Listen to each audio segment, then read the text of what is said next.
की बांसुरी। एक सुहाना सा दिन होता है और मगन, रामलाला, चंदन, राजन, तपन और गोलू के पापा गांव के बरगद के पेड़ के नीचे बैठकर अपनी शाम की गपशप कर रहे हैं। अरे रामलाला और चंदन, तुम्हारी फसल कैसी चल रही है इस साल? अरे बंधु क्या बताएं, बारिश ने तो परेशान कर रखा है।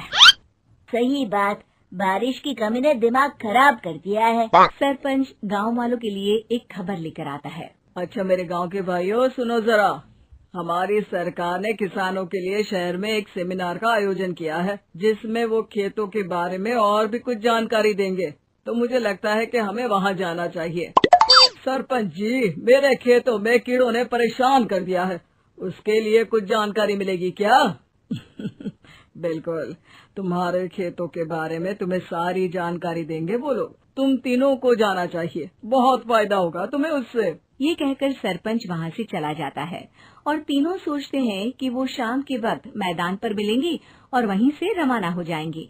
तीनों दोस्त मैदान पर मिलते हैं और जैसे ही निकलना शुरू करते हैं तभी एक बांसुरी की आवाज सुनकर वो भी उसी ओर सम्मोहित स्थिति में चलना शुरू कर देते हैं। कुछ बच्चे हर बार की तरह अपना दोपहर का फुटबॉल का गेम खेल रहे हैं। पकड़ लिया, पकड़ के दिखा मुझे, इतना भी नहीं कर सकता। अच्छा, कितना भागेगा? आखिरकार तो मेरी पकड़ में आ ही जाएगा। हाँ, तुझे पता नहीं तपन, राजन कितनी तेज दौड़ लगा सकता है। खेलते खेलते अचानक से एक बांसुरी की मीठी आवाज सुनाई पड़ती है। सारे बच्चे उसका पीछा करने लगते हैं।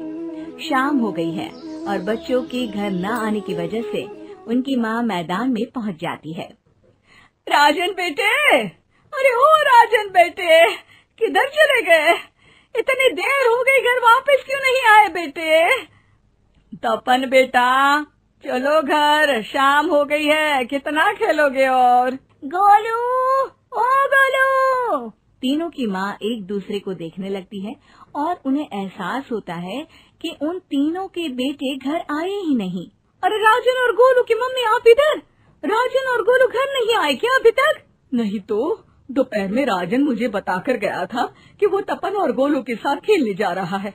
मैंने सुना है कि गांव में एक चुड़ैल घूम रही है, कहीं वही तो नहीं ले गई ना हमारे बच्चों को? ऐसा कुछ नहीं हुआ होगा, हम तीनों अलग अलग जगह ढूंढते हैं, इधर ही खेल रहे होंगे तीनों बच्चे।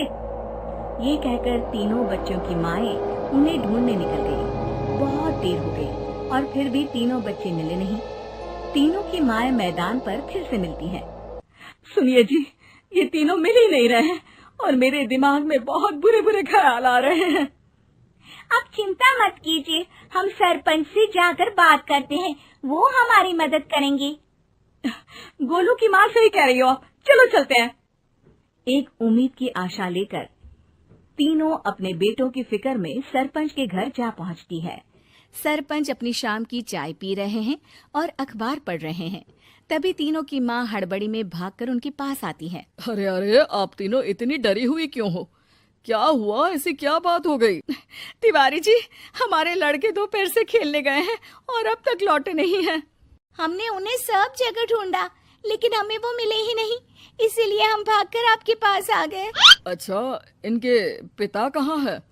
ये कुछ काम के लिए शहर गए हैं, इसीलिए हम भागकर आपके पास आए हैं। हाँ, मैं उसके बारे में भूल ही गया था। एक काम कीजिए, मुझे उस जगह लेकर चलिए जिधर वो आखिरी बार खेल रहे थे। सरपंच घर से एक डंडा लेकर तीनों के साथ मैदान की ओर निकल पड़ते हैं। तीनों मैदान पर पहुंच जाते हैं और उन्हें ढूंढने के लिए कुछ सुराग खोजना शुरू करते हैं।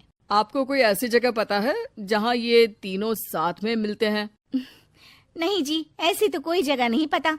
अचानक से वही बांसुरी की आवाज आना शुरू हो जाता है और सरपंच सम्मोहित होकर उस आवाज की तरफ जाना शुरू कर देते हैं। अरे तिवारी जी, आप ठीक तो हैं? कहाँ जा रहे हैं? अरे ओ तिवारी जी, वो हमें सुन नहीं पा रहे हैं क्या? सरपंच बांसुरी की धुन में झुककर उसी दिशा में आगे बढ़ रहे थे। ये आवाज कैसी? ऐसा लग रहा है कि